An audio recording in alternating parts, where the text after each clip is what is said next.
world is in turmoil, everything seems to be craving for our attention, for our time, for our will. We're being pulled in all different directions all at the same time, and this trend seems to be intensifying. It would appear that the world and its systems, or life in general, is deliberately attempting to keep us frustrated, confused, angry, buzzing with fear and anxiety, to keep us plunged into total depression and oppression. Our stability is being threatened, but there is a superpower, but one that seems to continually evade us, regardless of how critical it is to our well-being. What is that superpower?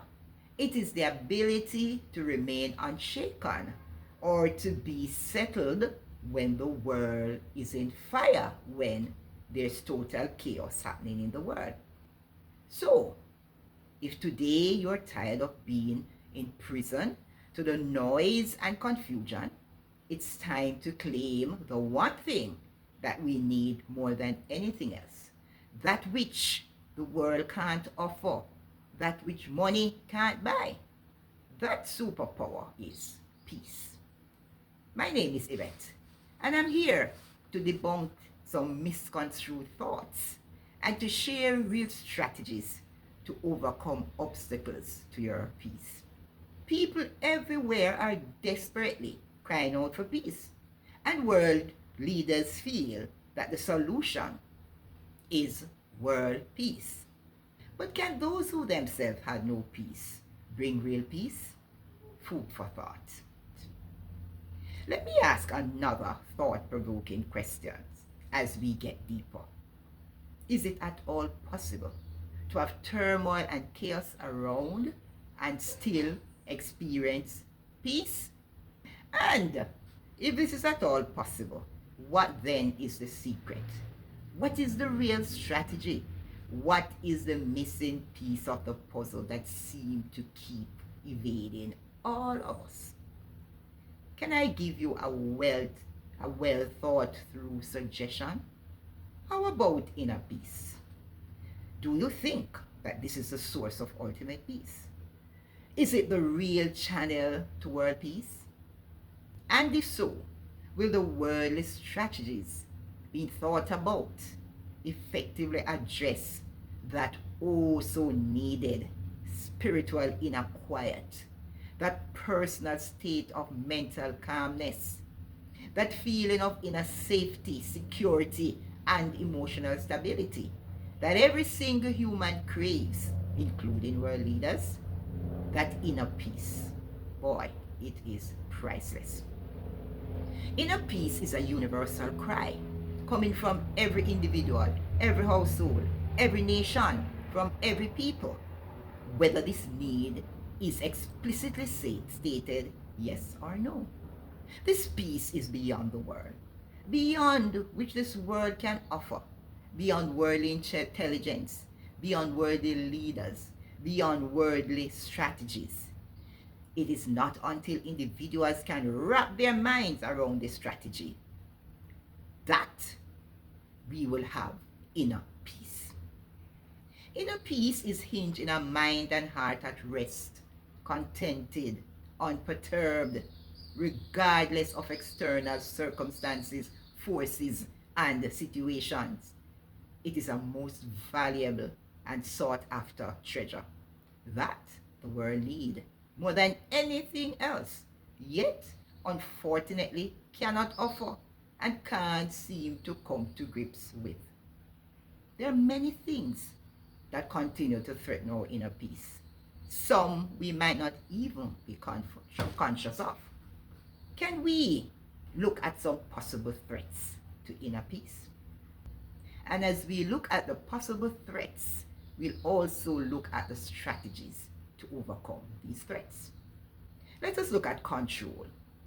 The need to control and the fear of being controlled. Of course, we all have an innate desire to control. As we were created that way, we were created to dominate. But under God. And it was never ever God's original intention for one human to control another. God's intent is for us to submit to him, and he will control everything, including us.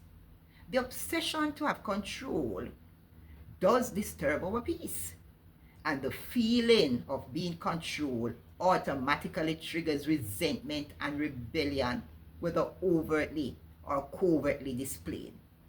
And this is a threat to inner peace. But how do we overcome? We have to accept that none of us can control all the elements that comprise life. Life is dynamic, comes with diversity, variety, and is ever changing. We each have a limited ability, limited scope, limited reach. We are not even in control of ourselves and our own circumstances, because we don't know what tomorrow brings, and we can be snatched out at any point in time. Further, we can barely even control our own children, much less control others, because even our children have their own individual mind and mindset. Therefore, we should accept our limitations. We should do what we can within our scope, within our ability, and within our limit, seeking God's direction, of course, and leave everything else up to God. Let us look at our reliance on self, on our own abilities, on other human beings, and on things. Yes, we need each other. And of course we need things. But we should never put our trust in other human beings, nor in things. They fail. They fade, they dissipate, and they will definitely disappoint. Only God sees the hearts of man. And remember, our own intellect is folly. All wisdom belongs to God and comes from God. Spiritual intellect is what we need. Our own strength is frail and will fail. It is time we realize that divine intervention is needed to take us through. So I suggest that you put your trust in God and in him alone. Let me think about life experiences. Life experiences leave scars and trauma and baggages that only God himself can heal. And only he can show us how to make real peace with our own thoughts. He alone can touch the innermost part of our being and bring peace and hope. Nothing else can. So I suggest you read his word, that you speak to him, and let him guide you to healing. It is possible. And every day, wake up with a grateful heart. And before you get entangled with the hustle and bustle of life, write down all the things you can be grateful for. When we think about fear and anxiety, of course, these threaten our peace. But remember, fear disarms and cripples. So I'm suggesting to you, do not fear. Build up your faith. Ask God to help you work on it. Anxiety destroys. So be anxious for nothing. God alone knows the future. His plans towards you are good. So you can put all your trust in him. Consult him. Write the vision. Allow him to guide you through and bring it to fruition. Just bask in today's grace. Tomorrow brings its own. Never compare yourself to anyone else. You are enough. You are fearfully and wonderfully made by God. Your purpose is distinct and unique to you. There are myriads of blessings associated with your own unique purpose. Seek God. Find your purpose. Pursue it and stay focused. Greed and materialism. These are some other threats to our inner peace. But material things never satisfies. The target is ever moving. It is elusive.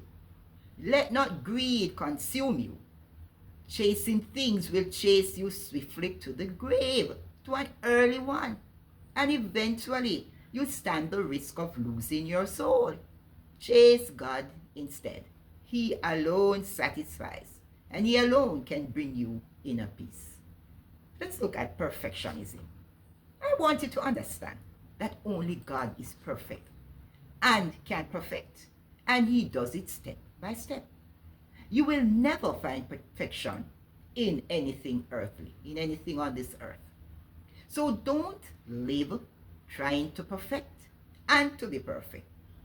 No one should expect perfection from you because none of us are perfect. That is why God's grace affords us forgiveness. Once you have done your best, that is enough. And if you fail, just try again. When we look at lack and scarcity, of course, these two threaten our peace. But I implore you, be content with what you have. Never watch the Joneses. A contented and grateful heart is priceless. And at the same time, remember that there is an everlasting source of all things. It's spiritual in nature and it's available to all of us. All we need to do is tap into it. The key strategy here is to put God first.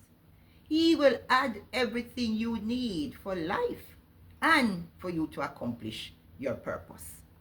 God's favor is unmatched. He will provide unbelievable supplies from unexplained or unexpected sources. So, the solution is clear. It is the need for a higher power, realizing and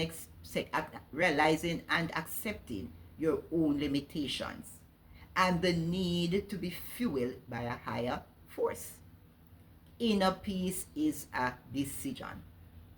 Understand that life is spiritual, that the fleshly part of our being can never afford inner calm, inner peace. The source of peace is strictly spiritual. But you have to be aware that there are two spiritual forces contending for your attention, contending for your life: the spirit of darkness and the spirit of light. The spirit of darkness is Satan and his worldly system. This brings chaos, doom and gloom, oppression, depression, and even death. And it robs us totally of our peace. The enticements of riches, power, fame, this world full of deception and lies. Then there's a spirit of light, Jesus Christ and his heavenly system. This brings hope, brings joy, brings life, and is the only source of peace. So, in concluding, only Jesus Christ can touch or reach that inner spot. No external or natural forces can. Only a supernatural encounter with him can bring you real peace, inner peace. Only he can bring calm to your heart and mind. He gives a peace that passeth all human or surpasseth all human understanding. When you forge a spiritual bond with him, you will find rest, you will find calm, irrespective of the odds. To wrap it all up, lack of peace demonstrates a lack of spiritual enrichment or empowerment. So, get connected today.